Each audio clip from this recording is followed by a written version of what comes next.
Judge Sippel is joining us. I should very quickly do some logistics. We are live in the classroom already, but just a quick logistics that the students can hear. There will be students joining us online, and you'll see their individual tiles on your screen if you have it set up that way. There are also students in a large classroom area. Professor David Levy is moderating that group, and he will invite them to his microphone to ask questions when we get to that point in the program. So we'll have groups in two places, so to speak, online and in the room. So with that, I hand it back to Professor Levy. Hi, everybody. Welcome. I am happy to see everyone here. We've got student journalists at the Collegian Media Group. We've got my students enrolled in MC 200, the news reporting and writing class.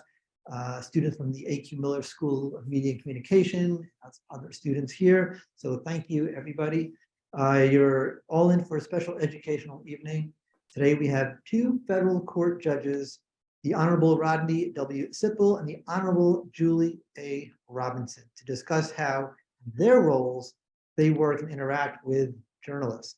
A moderator will formally introduce them in just a moment, but I first want to introduce our moderator.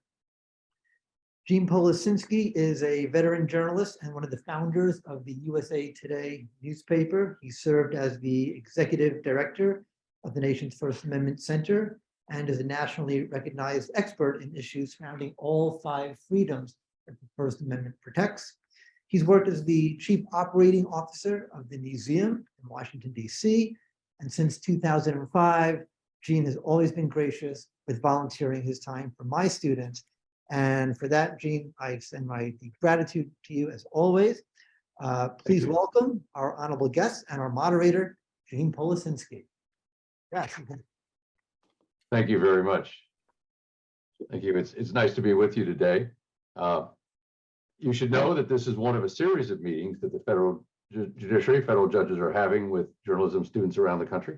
It's an effort to help students and journalists generally understand how judges operate, what their responsibilities are, what their experiences have been in this case, and really how the system in which they work operates. I believe you've been able to, at least tonight, if you haven't gotten it already, links to information about the judges themselves, their extensive biographies, to a guide to the federal courts and the public website to understanding the federal courts, and the journalist guide to the federal courts, which is produced by 2 other people who are joining us by their office, 2 other people joining us, David Sellers and Carol Macito of the Administrative Office of the U.S. Courts.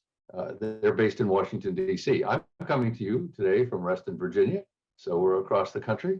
Let me, again, as Professor Levy suggested, give a brief introduction to the 2 judges who are with us. The Honorable Rodney Sippel is the U.S.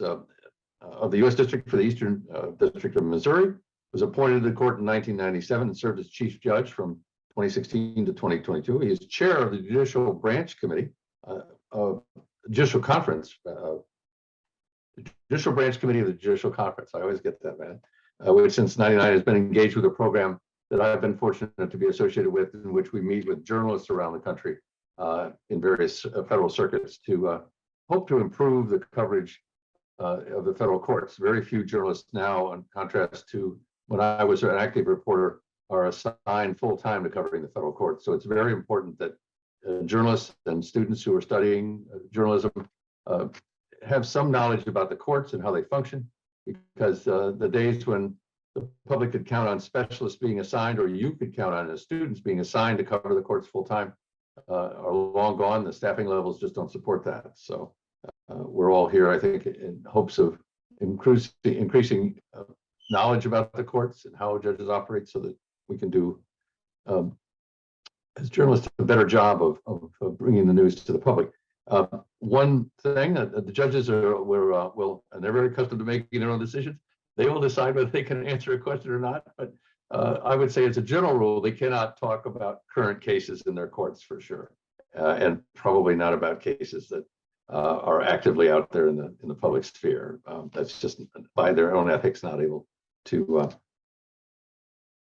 be done. Judge Robinson is a fourth generation Kansan, if I said that right, Judge Robinson. The great-granddaughter of exodusters who migrated to Kansas shortly after the Civil War. She was appointed to the United States District Court for the District of Kansas in 2001, becoming the first African-American second woman appointed to the Federal District Court in Kansas. Judge Robinson served as chief judge of her court from 2017 to 2021, and when she took senior judicial status, judge status. Judge Robinson has a total of 28 years of judicial service, having served as a U.S. bankruptcy judge from 1994 to 2001. Prior to that time, she was an assistant United States attorney for the District of Kansas, covering both civil and criminal cases, I believe. A proud alumna of the KU Law School, where she served as chair of the Board of Governors. And she's also a graduate of the William Allen White School of Journalism at KU, where emphasis was, I believe, on newspapers and editorial writing. So we have Judge Sipple, in addition to his judicial service, was an AA to Senator Gebhardt, I believe, and worked in Washington, and so had contact with the press in that way. And I can tell you over the years that we have worked on the Justice and Journalism program, has a great understanding of both the needs and activities of journalists. So with that, we can go to questions from students if you'd like. I'm prepared to ask a few questions, but one thing I would like to do, and Professor Levy, you have to help me here, a show of hands of anybody who, let's put this tactfully, has been in court before, hopefully as an observer. Has anybody been in court? Yeah. 1, 2, 3, 4, 5. I got about maybe 8 or 9 hands up, 10 hands up, maybe. Out of what would you say? 30. 30, 40. Okay. So some of you have that experience, but many of you have not seen a courtroom. So we'll keep that in mind as we respond to your questions. If we have any students who are prepared to ask a question, we'll go ahead and do that. You might want to get them started, but okay. Yeah, you may think about it. Actually, it does have a question. Okay. Yeah. And David, if students aren't ready yet, we could ask for any opening thoughts from both judges, if we might wish to do that. So, Judge Robinson, any thoughts as we begin this program? Well, I've not participated in this program before. I thank Judge Sipple for inviting me, particularly because we're talking to journalists from Kansas. But I do appreciate this opportunity. As you've said, it's much harder now given the state, the economics of journalism, to be a beat reporter, to to become an expert in these things. And I think we all recognize that. So I think this is a great program and an opportunity to engage in conversation and hopefully learn from the students and they learn from us. But I just encourage you to continue to rely on a lot of resources out there, including those that are put out by the uscourts.gov website, that are meant to assist you and educate you, at least in the fundamentals. Very good. Judge Sipple. Well, I want to thank Judge Robinson for joining us. She has incredible experience nationally and in the state of Kansas. She was chair of the Court Administration Case Management Committee for the entire judiciary. She currently serves on the Budget Committee, which, as you know, in government, that drives a lot of things and how Yes. well we can do our job. A lot of things happen in a courthouse every day. And like take criminal sentencing. One of the statutory purposes of sentencing is deterrence, how the public perceives what goes on in the courtroom. But how does the public know what goes on in a courtroom? We need journalists as much as they need us to send the community knowledge about what goes on in the building every day. And the more prepared journalists are to understand what's happening and can report it, the better off we are for the public to understand what we do. You know, we're the weakest branch of government in the sense, and you can read the Federalist Papers and Madison says so. We don't have a checkbook. We don't have an army. but people do what the judges say they should do because they have confidence in our fairness and impartiality. But where does that come from? How do they gain that confidence? They have to understand what happens. And so I really like to point out that journalists need us, we need them. And even fair criticism is helpful. Judge Robinson and Jean, you touched on it. We cannot talk about active cases because our sense of impartiality, perceived or otherwise, would be destroyed if we start talking about active cases. We have to speak through our conduct in the courtroom and what we write, but we need journalists to tell the community what's happening. And so these sessions are really important. And I'm sure Judge Robinson would agree. It's much better when we have a healthy dialogue with the students than, because otherwise your real risk is, I went to law school because I thought getting paid to talk was the best thing I ever heard of. So I will talk forever if you want me to, but there's no personal value in me talking, and we can learn too, you know, from the students as to what their concerns and views are. Thank you. Thank you very much. So do we have a student question handy or? Ready yet? Yes, we do. Come on. Very good. Come on up. Gwen said come up and introduce yourself. It's a long walk. Yeah. Hello, my name is Gwen Davidson. I am a junior studying strategic communications and I'm minoring in Spanish translation. And a question I have is, a common trait that judges and journalists both share is being unbiased. And as a federal judge, how do you put aside your personal feelings, opinions, and beliefs when interpreting the law? And what advice would you give to young journalists to start practicing these traits? Oh, interesting question. Shall we, who wants to tackle that one first? The judges. I'd be happy to. Okay. Well, our oath of office requires that. And I think those of us that aspire to judicial service and are fortunate enough to become judges from day one understand how important that is. And it's really baked in. It doesn't mean we're not living, you know, breathing human beings. It doesn't mean we may have views on certain things, but we understand that when we decide things, we're deciding it in the context of an actual case or controversy. And most cases or controversies, the facts, the evidence really matters as to what the outcome should be when the rule of law is applied. So the fact that you may have some general sense about things in the world or issues or policy really has very little to do with deciding specific issues within a specific case or controversy. I will also say that I think most judges would say that there are times that we render decisions that we know are the right decisions based on the rule of law and based on the evidence, et cetera, presented to us, but we may not be particularly fond of the outcome, but we understand the value in deciding cases, you know, based on the rule of law.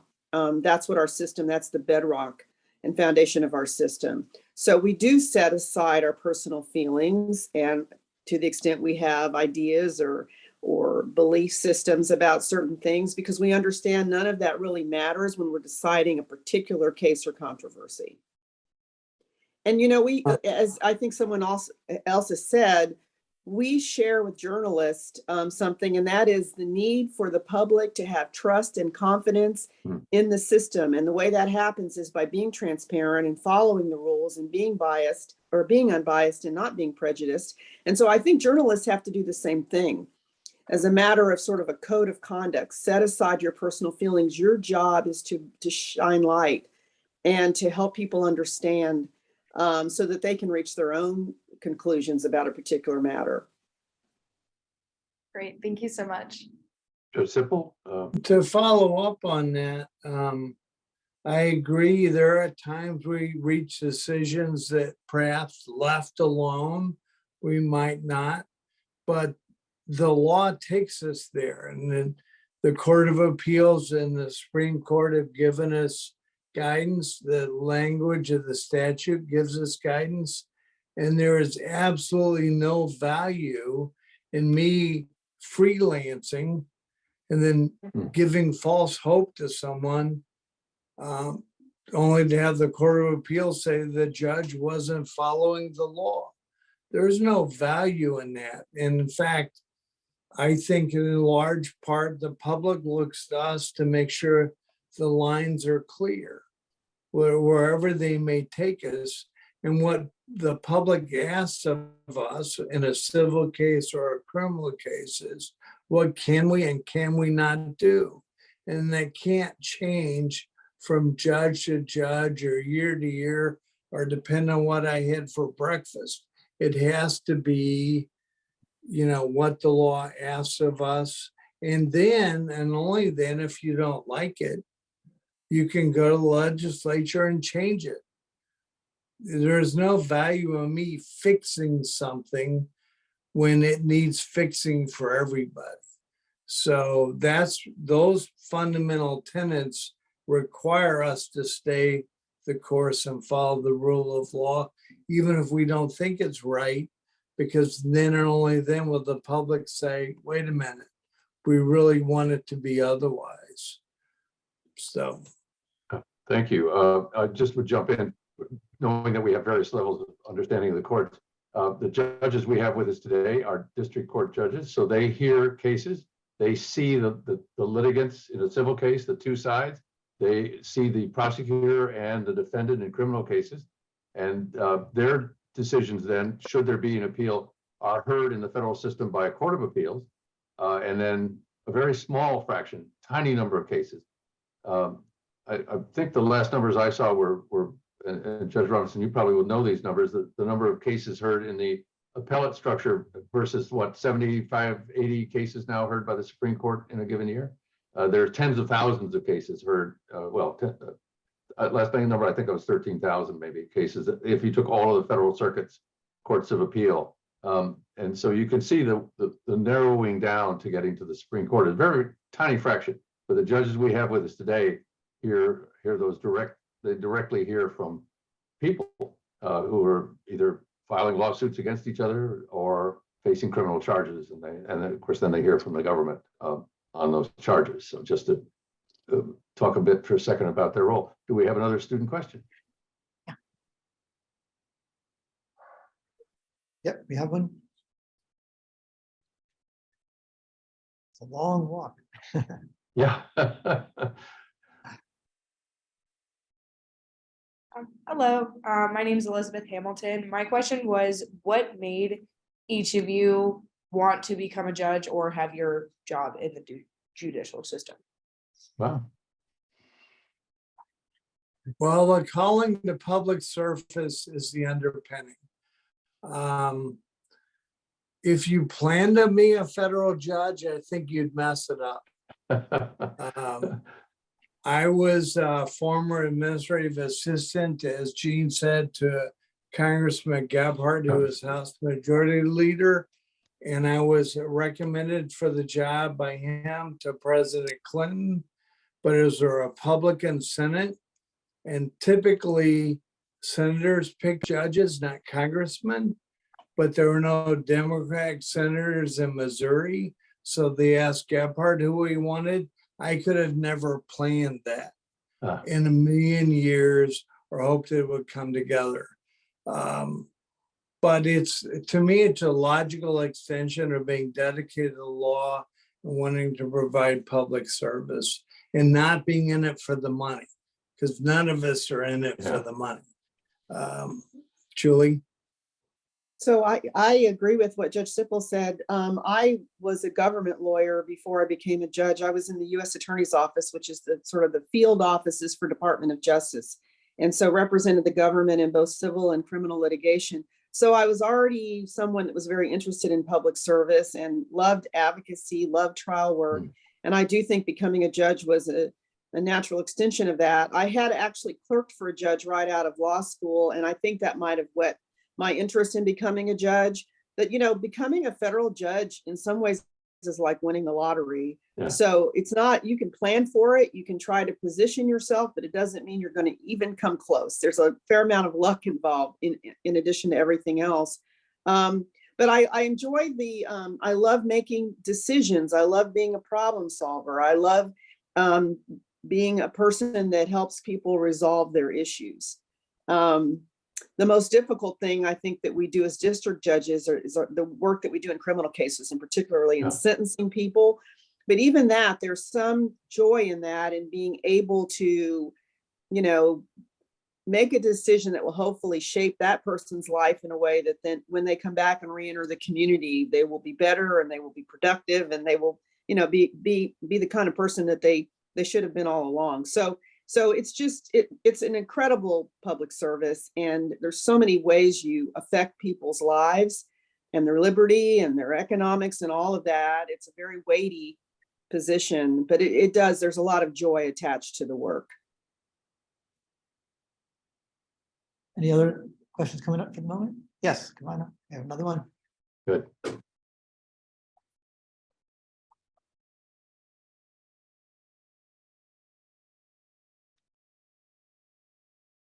Hello, I'm Will Bannister. I'm a pre-law student in economics and finance. I'd like to start off by just saying thank you for choosing this line of service in your life. My father is the district judge here in Riley, Kansas, so I know it takes a great deal of emotional and mental integrity and strength to do that. So my question is pertaining to the Freedom of Information Act, and if you have any current cases, I understand if you can't comment, but the First Amendment clearly states that the government can prevent the exercise or abridge the exercise of speech.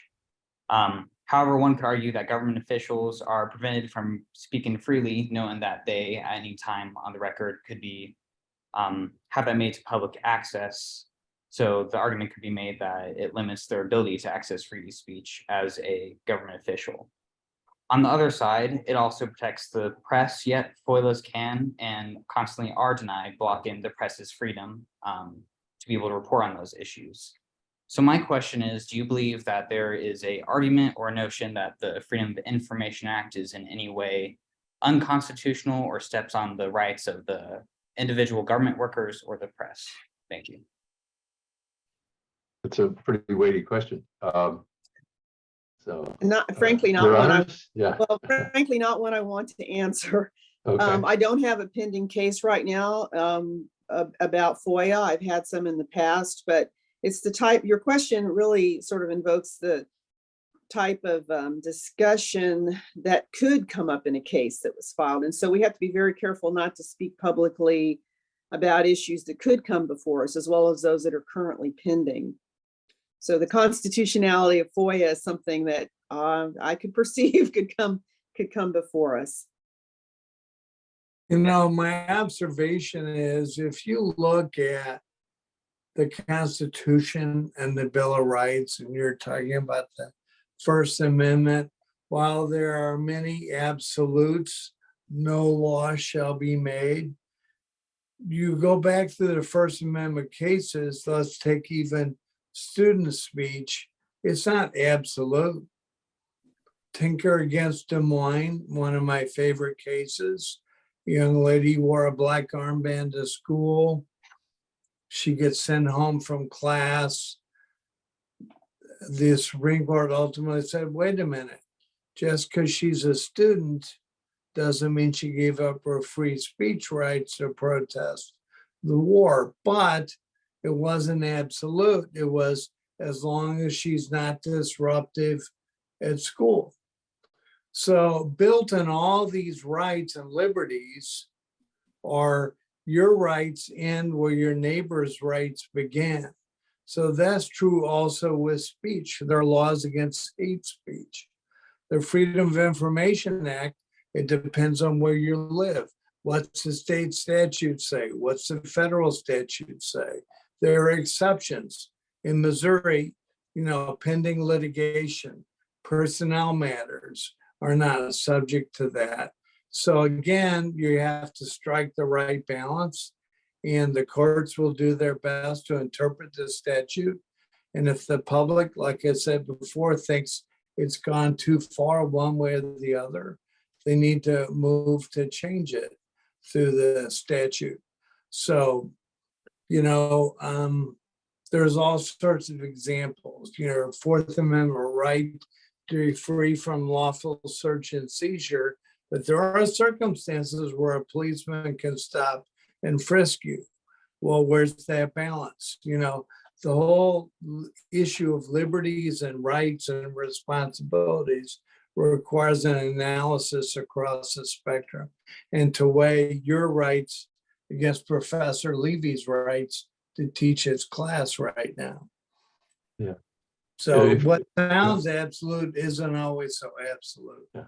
And if I might jump in, as I am wont to do on these, from a journalistic standpoint, the greatest barriers I see to an effective FOI are overclassification, principally at the federal level, where material is taken out of the public view, because the safest thing to do if you're in the bureaucracy is, you know, to classify it, because if you don't and it turns out you should have, that's where you get in trouble. Very few people get in trouble for overclassification.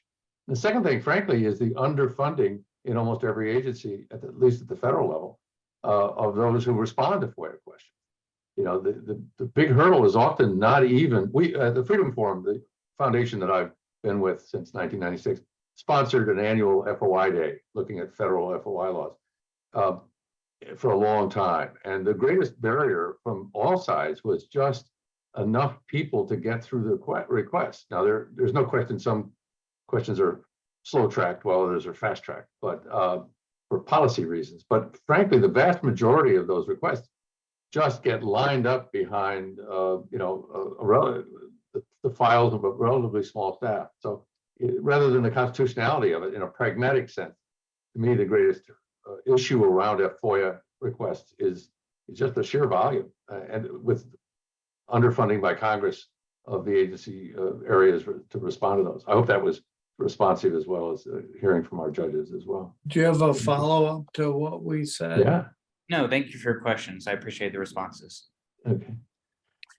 I have a quick follow-up to that. Maybe you can speak to the students about the types of documents that members of the press can access when reporting on court cases. Actually, most documents in court proceedings are open to the public. There are very few categories of sealed documents. Yeah. And of course, in the federal system, they're easily accessible through the PACER system. So unless they're sealed, all documents that are filed in a civil or criminal case are accessible. There are some documents that are sealed, but you should know that we, the judiciary, we do not allow parties to seal documents without a judicial determination that there is a basis for that. So to give you a common basis in criminal cases, grand jury proceedings, which of course precede the actual indictment and the charges being filed, those are largely sealed and secret, although there may be some things that are unsealed once the case gets going, including the indictment. There are protective orders that are sometimes put in place in civil cases that are protective of things such as trade secrets. But we hold the parties to a pretty rigorous standard. We don't very easily seal documents in civil cases either, because it's so important that the courts be transparent and that people are able to read all these documents and figure out why certain decisions were made and what the real issues were in the case, et cetera. So, I mean, the general rule is journalists and the public as well can access virtually every document filed in a civil or criminal case. The courtroom is never closed. It is always open. And that goes back to my first point about the public confidence in what we do can only happen if people can see what we do and experience it. The most commonly sealed document would be whether a defendant is cooperating with the U.S. attorney against other people to protect their lives. You can understand why that document might be sealed, or to protect the ongoing investigation. But beyond that, Judge Robinson's right. We won't seal anything unless there's an absolute need.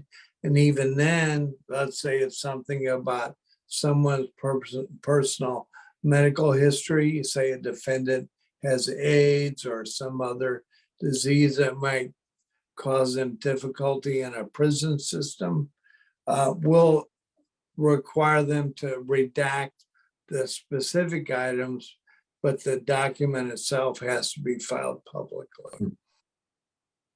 I'll also add that, because our documents in the federal system are so easily accessible by all, without showing identification and that sort of thing, really, we're protected of certain information that can be the subject of identity theft. So we have national redaction rules in place that redact dates of birth, names of minor children, home addresses, social security numbers, and financial account numbers, that sort of thing.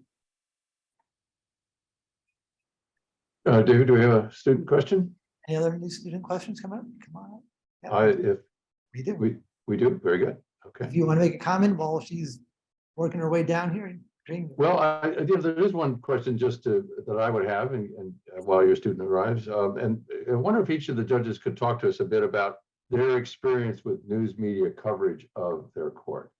Has it been fair? Have there been any examples that the students here could learn from, either positively or negatively, so to speak, in terms of your own experience of news coverage? Well, Gene, as you know, St. Louis was one of the last cities to still have a full-time courthouse reporter. Yes. We can no longer say that in the last year. So, getting to know the reporter, letting them know that you're available to answer procedural questions. I can't answer the question why I did something, but I can explain how the case got to the position it was in. And we talked about sentencing. Our sentencing guideline book is like maybe 500 pages long. And we literally have a chart that we use for sentencing. And it's important to me. We had a county executive caught up in a pay-to-play scandal, pled guilty to 2 counts, maximum 10 years. The guidelines recommended 24 to 36 months. The judge gave him 36 months. Now, that story could have been the judge gave 36 months on a potential 10-year sentence, which sounds kind of weak. Or instead, it was written by our reporter who understood our system that the judge gave the maximum recommended sentence, which is an entirely different story. So understanding the guidelines and the sentencing culture is really important to accurately reporting what's going on. No one ever gets the maximum, but we do have guidelines that have recommendations, and that helps the public to appreciate how the judge got to where they got, the way it's reported. Yeah. Judge Robinson, your experience with media coverage of the court, your court? Well, I do have to say I miss the days of the beat reporters because we did develop relationships with them, and there was a lot of education. I felt comfortable in sitting down with a couple of the reporters that reported for the Kansas City Star, and just they'd come by on a periodic basis, nothing to do with a particular case, and ask questions, and we'd have a little bit of a legal education session, and then I could trust that they knew and they understood enough that they wouldn't, if somebody was indicted, they didn't focus on, the maximum penalty is 20 years times 6 counts, 120 years they're facing, because it leaves the public with a false impression, I think, that, what's wrong with these judges. So I do miss those days, but I have to say that, we don't get beat reporters coming around. We don't get a lot of coverage of federal cases, but we do get coverage, obviously, of the high profile ones. And my experience has been, I'd say in the last however many years, 5-10 years, where we haven't had a regular core, that with respect to those high profile cases, those reporters dig in, they come to the proceedings, they sit through the trial, and by and large, the coverage has been good. It's been solid. Good to hear.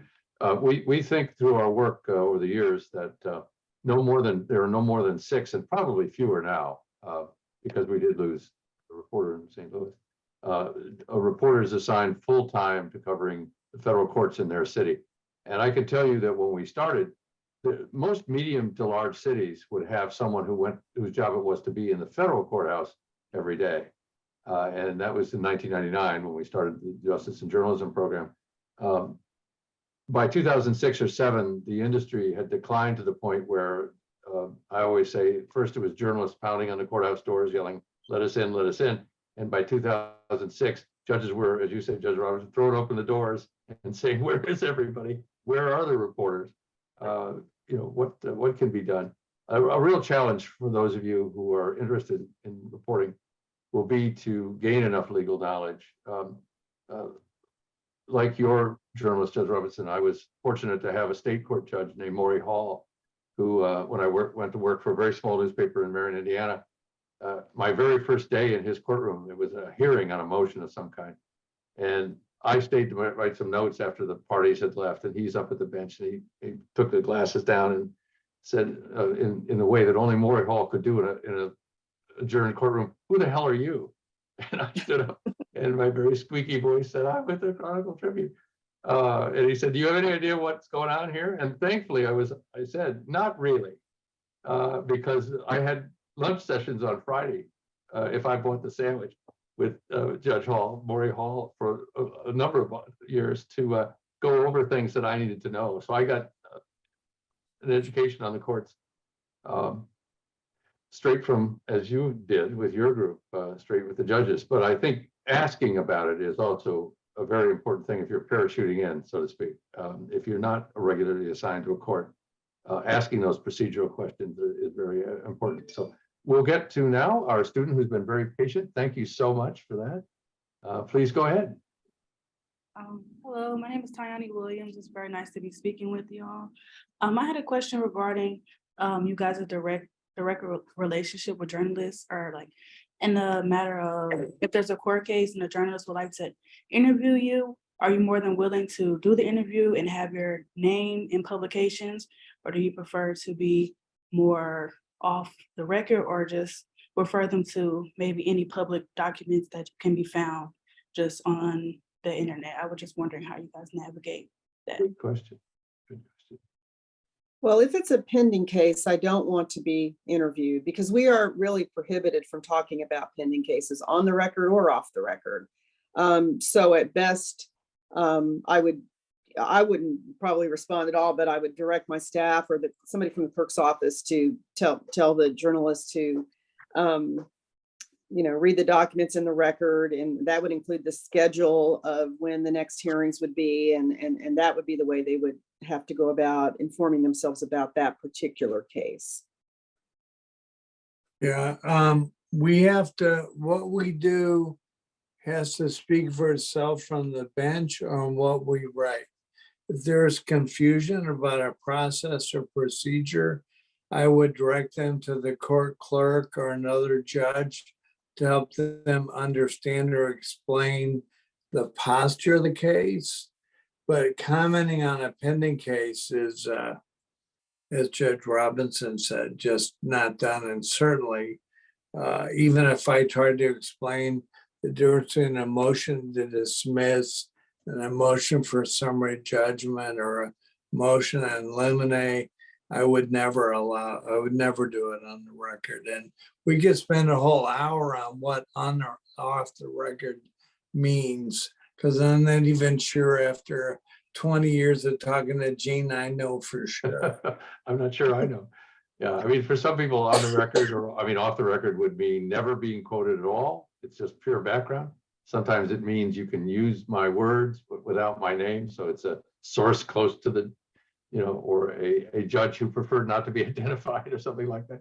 So on and off the record terms are often very confusing. The American Bar Association actually cooperated with the Office of the Courts to create a system where on high profile cases, and I honestly don't know how often it's used, but where law professors in that area would be knowledgeable about the mechanics as well as the facts of a case, and might be able to offer some guidance to people when they're covering the case. What is the difference between a permanent injunction and temporary restraining order? if you're not sure, those folks might be able to certainly, and just calling up law professors might be a way to get that information. Most recently in the Derek Chauvin trial in Minneapolis, a retired federal judge from Colorado met with all of the journalists assembled to give them an understanding of what was about to happen and how the case was going to proceed. But she was a retired judge, not on the bench, and available for context. And that's maybe one of the things that we need to be better about. But in an active case in your courtroom, you're never going to talk. There's also, again, an illustration of the differences in the branches of government. Congress and the administrative branch have public information officers around every corner, so to speak. The courts, I believe, the circuits, the Ninth Circuit had an experiment with a public information officer. Most circuits, federal circuits, don't have a single public information officer who might be a point of contact to ask a question to. Again, Congress has just chosen not to fund the courts to that level. And it's always amazed me, you were talking about our years together. It's always been amazing to me that this most significant branch of government that touches lives in so many ways just isn't funded enough to even have information officers by and large. Now there's some education folks. You have a person, Judge Sipple, in your court who organizes events like this with students in that area, things like that. But just purely as every congressional office has a press person. The courts don't have that. So it's as journalists, we're a bit at sea when we go to ask questions like that, because the courts just really aren't staffed to very often to respond directly. Thank you. Thank you. Thank you. Questions coming up? Yeah, come on. Yeah. We have another student who's coming up, and I have a couple of my own questions I'd like to ask too. Uh-huh.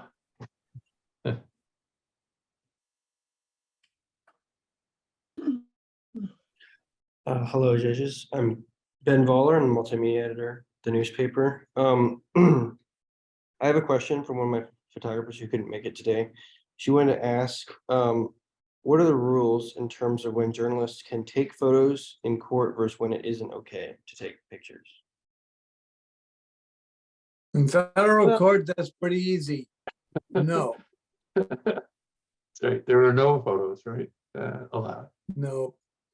Now, every state approaches it differently. And then it's a case-by-case basis for the judge, typically in Missouri. But the federal system, from the Supreme Court on down, cameras are not allowed in the courtroom. Now, we may be Luddites, but that's where we are. I will say, when I chaired the Court Administration and Case Management Committee, we had a cameras in the courtroom pilot program for civil cases, not criminal, because there's actually a statute that precludes any broadcasting of criminal cases. But we did run a pilot program. We didn't have a lot of courts that participated, but were able to collect some data. That was actually the second pilot over the, 20 something years that the federal courts had done.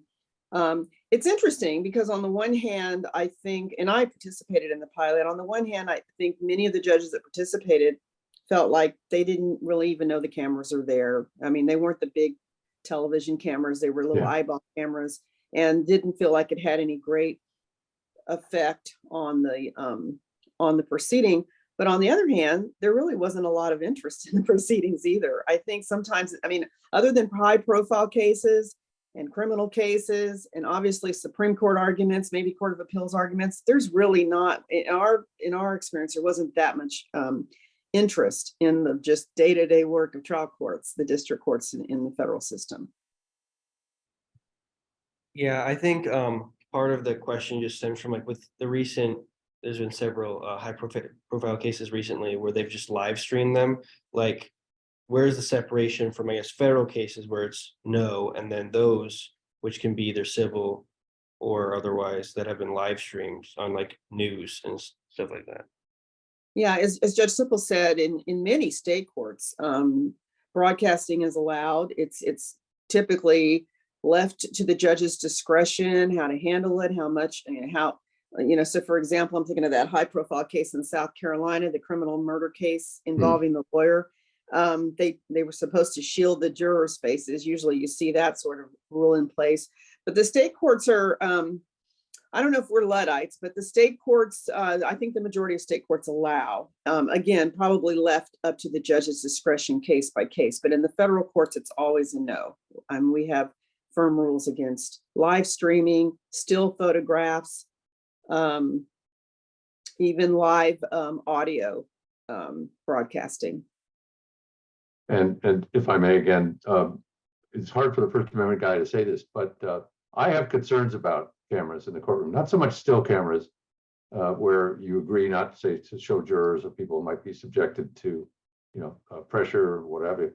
But one of the concerns I have, I spent a lot of years covering courts, and I sat on those benches through what I, if you'll pardon the expression, butt-numbing fiber testimony, where first the representative of the company, then perhaps the state or investigator or FBI comes up and testifies. And it's very detailed, very tedious kinds of testimony, but it is part of building a case. And the jury hears that. One of the worries I have about live streaming is that we're all human beings. We get up and go to the restroom when the judge, the court's still in session and the testimony is going on. We don't want to watch the entire 3 hours of the afternoon of fiber testimony, which the jury hears. And it can create, in my view, I worry, as somebody who spent a lot of time training myself to report on what goes on in the courts, that accretion, that accumulation of evidence that might lead to a verdict. And I worry about the public being misled or even getting only to see certain highlighted segments of a trial where they're left scratching their head. Well, how did the jury get to that place? I covered a trial in Atlanta called the Atlanta child murders. It was 12 weeks of testimony. I know that no one else but those of us who were in the courtroom would have sat through all 12 weeks of that, because it did have fiber testimony, lots of cumulative, very boring, frankly, from just a general interest standpoint, but necessary testimony. So I worry a little bit now. Still cameras versus the artist's, drawings may be a different argument, but I think from a journalist's point of view, our profession has some ethical things to think about as well. So it isn't just the federal courts issue. And again, I think state associations, I hope, are thinking about that when they're in these states that do permit photography in the courtroom. Thank you. Thank you. For the sake of pop culture, for the students here, I remember watching the O.J. Simpson trial when Judge Ito allowed cameras in his courtroom and then banned them and then allowed them in again, arguing that even the lawyers were maybe pandering to the cameras. And I'm not so sure that Judge Ito wasn't pandering to some of those cameras himself. California state courts, we need to point out, right? So, right, that's right. Yeah. But I do think that there's something to be said about something Judge Robinson that you mentioned earlier, and that is having general public experience, the court system. And I'm just curious if you feel having cameras in the court might help the public to do that. Yeah. Well, there's no question that sometimes cases, when they're shown, particularly if they involve violence or community disruption, there's probably I've always felt better about the justice system seeing it in action, frankly. I'm curious for the judges, if I might ask a question of them. How do you feel about how the public perceives your court? I mean, we watch Law and Order, and we watch all these television shows ranging all the way back to Perry Mason and The Law and Mr. Jones, and the public has this perception of how courts operate. Does the public have at least a semi-accurate, if not accurate, perception of how courts actually function? The journalists could either refute or amplify the understanding? I would say generally no. I think that we have seen first of all, I think we've seen in the last 30 years or so a fall off in just civic education and our population's understanding just how government, any of the three branches of government work. But with respect to the third branch of government, which, you know, we have some limitations in terms of how people can understand what we do. I think we've got a lot of education to do. And I will say that the federal courts and state courts, I mean, have done things over the years to try to come up with educational outreach programs for that very reason, including things like teachers bureaus, where we try to train teachers so the teachers can in turn, you know, teach their elementary or high school students. But I do think there's a lot that the public doesn't know, and that's why there's a role for you all to educate and inform.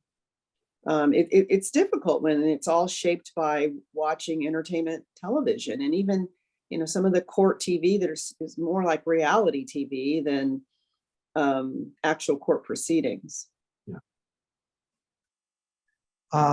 Real quick, I heard, Gene, that the new Perry Mason is better than when Raymond Burke. So you may wanna None of us have check that ever out. had someone stand up in the back of the courtroom and say, I did it. Go ahead and take me. Yeah, That's never happened. I won't even ask how many times that's occurred in your courtroom, so I have to admit. Yeah, I wanna- and within 1 hour, which is the other part. I want to, you know, you're talking about television reality shows and those kinds of things. First, I want to thank you, Judge Robinson, for bringing up the issue of beat reporters. In my MC 200 news reporting class, I, you know, assign my students beats. I think it's really important for them to have that skill, not necessarily in you know, the court system, whatever it might be, for building those relationships. So I think it's really important, and we need to do better at that. I do want to talk for just a moment about television. I remember the days when we had just 3 major news networks. Not to age myself, but I remember those days. And maybe each market had a handful, not more than a handful, of local stations. Today we have a plethora of cable news organizations. I mean, you've got live streaming, as Ben was talking about. And I have now what I call it the split in how issues are presented to the public. Now, we no longer have only news shows. Now we have views shows. And you have a lot of people in the general public who don't understand the difference. And when I hear, as early as this morning, but we're not going to talk about any specific cases. When I hear about, when I listen to pundits and journalists talking about, you know, judges' decisions, how doesn't there need to be greater responsibility for us in the press to create what could be, you know, I'm not saying it is, or it isn't, but a false perception of what's going on in the court?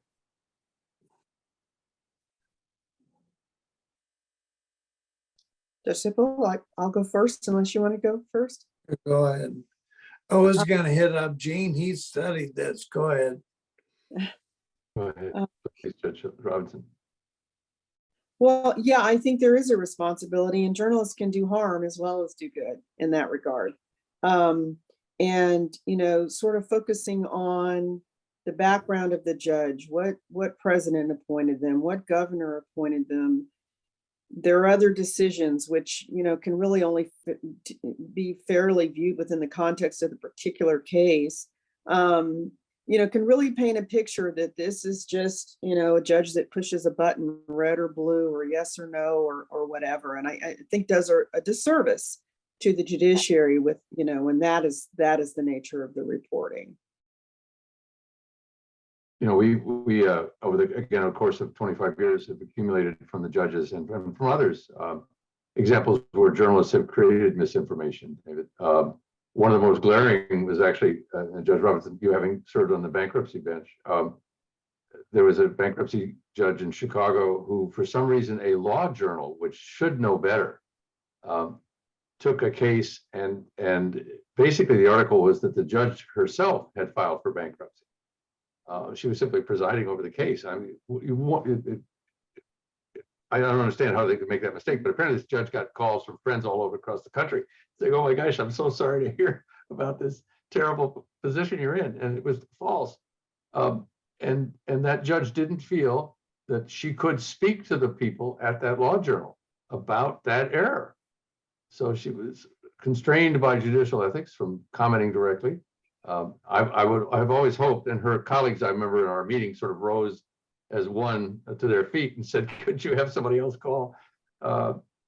Another egregious example out of Indianapolis, or out of Nashville, where actually I worked for a time at our First Amendment Center in Vanderbilt.